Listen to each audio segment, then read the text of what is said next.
শ্ৰীমন্ত শংকৰ হৰি ভকতৰ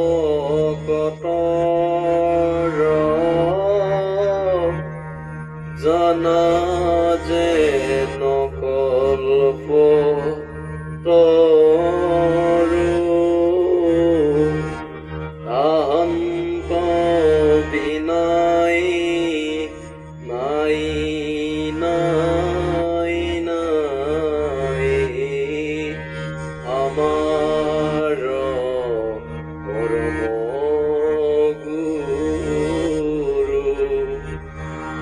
Eram tahanto binai nai nai nai amaro poromo guru Krishna সকলোকে মোৰ চেনেলত স্বাগতম জনাইছো আৰু যোৱাবাৰ ভিডিঅ'ত আমি মহাৰাজ পৰীক্ষিতৰ কথা সুতমুনিৰ মুখেৰে ভাগৱত কথা আমি আলোচনা কৰিছিলোঁ। এতিয়াও আৰু পিছৰ পৰা আমি ভাগৱতৰ কথা আলোচনা কৰিম।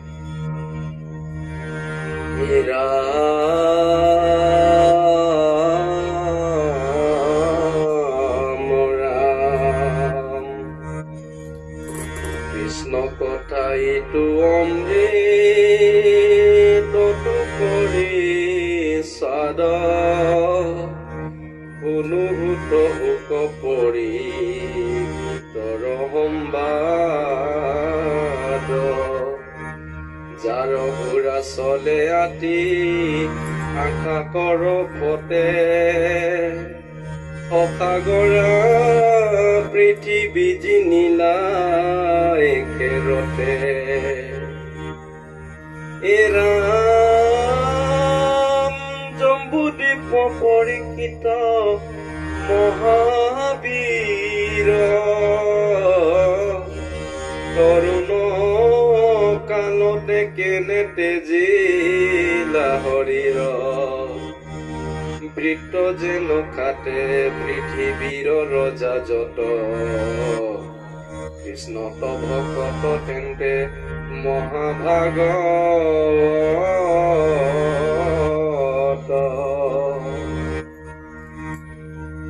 এই প্ৰমুখন প্ৰমুখে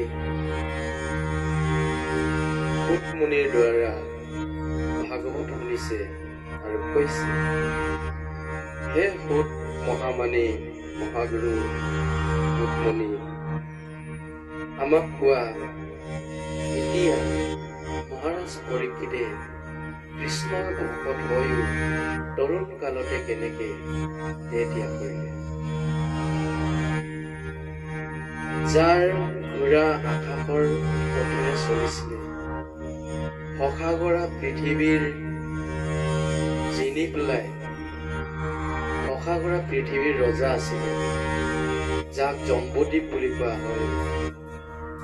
জম্বুদ্বীপৰ ৰজা মহাৰাজ পৰীক্ষিত তেওঁ তৰুণ কালতে অৰ্থাৎ ডেকা কালতে দেহ ত্যাগ কিয় কৰিবলগীয়া হৈছে, এই কথা কবলৈ গৈছে। প্ৰভুভগৱান মহাৰাজ পৰীক্ষিতে গৰ্ভতে ভগৱান শ্ৰীকৃষ্ণৰ অমৃত পাইছিল। তথাপিও তেওঁ কি দুখত ঋষিশাপ পালে, ঋষিৰ অভিশাপ পালে, আৰু ঋষিৰ অভিশাপ পাই তেওঁ কি দুখত দেহ ত্যাগ কৰিবলগীয়া হৈছে, এই কথা আমাক ভালকে কৈ দিব বুলি সুধিছে। এৰাম বিষ্ণু বৈষ্ণৱৰ কিঞ্চিতে নাহি ভেদ, দুয়োৰো কথা কৰে পাতকৰ কন্দছেদ এতেকে শুনিব আমি কৃষ্ণৰ চৰিত্ৰ এহিকে তাৰিবে আবে ঢোলগুৰ কলিত। বিষ্ণু বৈষ্ণৱৰ মাজত কোনো ভেদ নাই বুলি কৈছে। বৈষ্ণৱসকলৰ কথা পাতিলেও বিষ্ণুৰ কথা পতা হয় বুলি কৈছে। সেইকাৰণে মহাৰাজ পৰীক্ষিত বিষ্ণু ভকতৰ কথা আমাক কৈ দিলেও আমাৰ বিষ্ণুৰ কথা কৈ দিয়া হয় বা শুনা হয়, এই বুলি ধৰি লোৱা হয় বুলি সৌন প্ৰমুখে ঋষিসকলে বহুত মহামানী কৰিছে। এই গুৰুদেৱ আমাক বিষ্ণু ভকতৰ কথা কৈ দিলেও আমাৰ মহালাভ হ'ব।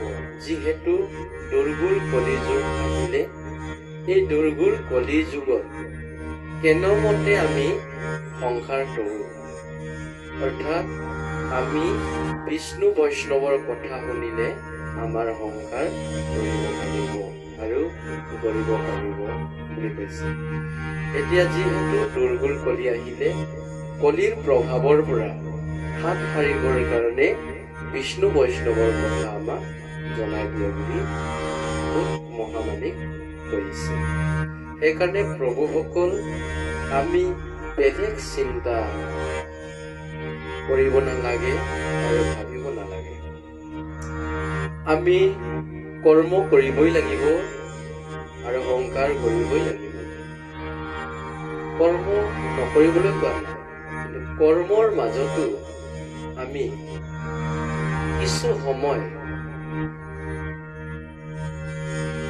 বাচি থকা সময়খিনি আমি কৃষ্ণ কথা চৰ্চা কৰিব লাগে।